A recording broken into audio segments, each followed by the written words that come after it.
I'm excited to share some pedagogical findings, still preliminary from last term, but quite interesting.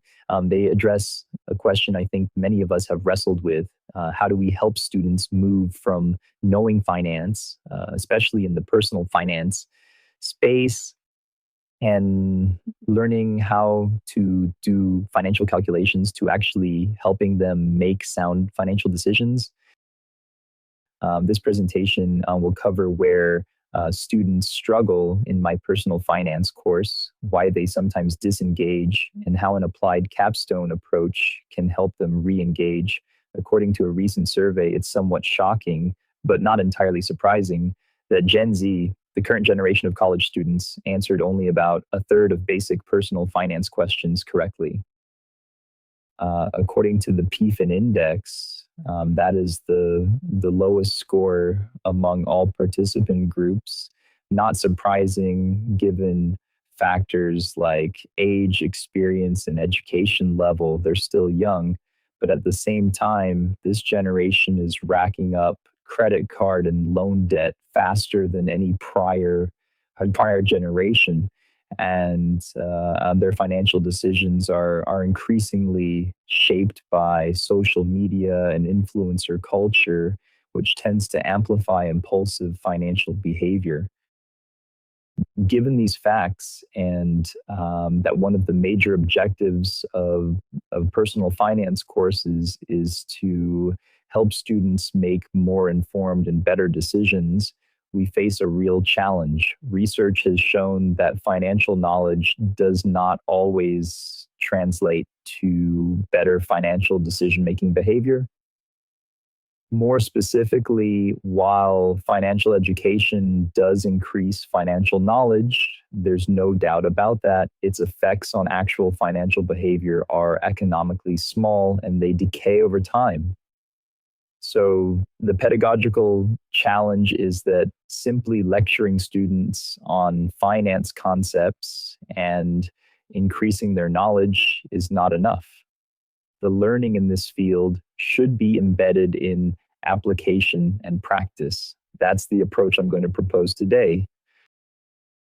We should focus not only on what to teach, but how these materials are delivered throughout the term. The solution I'm proposing draws from two bodies of educational research. First, scaffolding theory suggests that complex skills develop best when broken into sequence steps, with each one building on the prior. Students aren't thrown into a comprehensive financial plan on day one.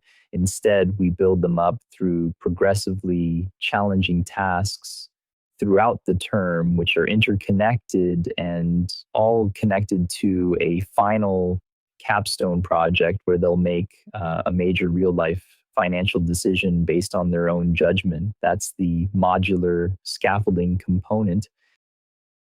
On the other side, we have authentic assessment, which argues that students should engage in more applied projects. Research has found that students engage more deeply and transfer their financial knowledge more effectively when tasks mirror real-world decisions instead of hypothetical problems. For example, in our class, we connect exercises to real car listings from AutoTrader, ask students to research actual loan products from local shops, and obtain live insurance quotes from agents. This makes the class more relevant and intuitive for students and motivates them to put more effort into analyzing these problems because they find it directly applicable and useful to their own lives. Last term, in our liberal arts college environment, we kept our class around 25 students with 33 total submissions across about 7 assignments. In weeks 1 and 2, we handled general administration and introductions.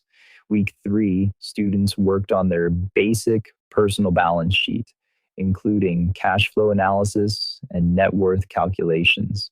In weeks 5 through 7, we moved into informational research. Students researched real loan products from finance companies around campus, building knowledge application and information literacy. Week 7, they calculated interest rates based on the loan products they had researched. What is the effective interest rate a payday loan shop is charging? Does that sound like a good deal? This is where the math and financial calculations really begin. Week 9 focused on a real car purchase. Students went outside the classroom to negotiate on Facebook Marketplace and with dealers about a car they wanted to buy. That was their first major, authentic, applied decision in the real world, with the focus on negotiation and making a good deal.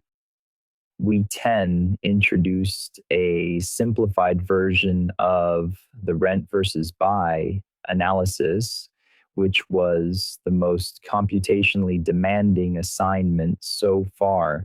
Students worked on net present value calculations, amortization schedules, and expense projections. As we'll see in a moment, this is where students hit a barrier in the skill building progression. Week 13 covered insurance costs for both car purchases and home buying. Week 16 was the comprehensive capstone project where students compared two options: renting a house versus buying a house, or a similar automobile purchase decision. We saw really strong engagement in class. Completion rates ranged from 70 to 90% for assignment submissions. Students were doing the work and building momentum until week 10, when we introduced the calculation heavy assignment and completion dropped to 50%. This coincided with mid-semester fatigue. We documented the deepest single week drop in the semester right at that point, where half of the students simply stopped submitting. But then came the recovery phase, where completion rebounded to 70% for the insurance assignment and reached full completion for the capstone project, with a few students even submitting more than one version of their files. What happened was both skill driven and motivational. On the skill side, the task was genuinely quantitatively demanding. So I intervened by revisiting skill building, going back and reworking time value of money calculations and financial calculator techniques. More importantly, on the motivational side, I spent time emphasizing the connection between that particular assignment and the prior ones, and linking them all to the final capstone. I re-emphasized that each assignment was interconnected and that they all contributed to the big capstone question they would answer individually. From that point, students began to understand why we were doing this. They recognized they wouldn't be able to answer their own financial question without getting through this quantitative stage. They understood that getting the math right was essential before answering the question they wanted to answer for themselves. One key takeaway from this approach is to identify the most quantitatively demanding moment in any course you're teaching. That's where we need to concentrate our support the most, through worked examples, repacing the course, additional office hours, and study sessions. The barrier students face isn't a lack of general interest, but a lack of connection or scaffolding at that exact moment. They fail to understand why they're doing something so mathematically challenging. Once they find that connection, the motivation follows. The data pattern I showed demonstrates the importance of linking the applied authentic assessment approach to the scaffolding approach, making those two work together when it comes to class engagement and assignment completion in a personal finance course.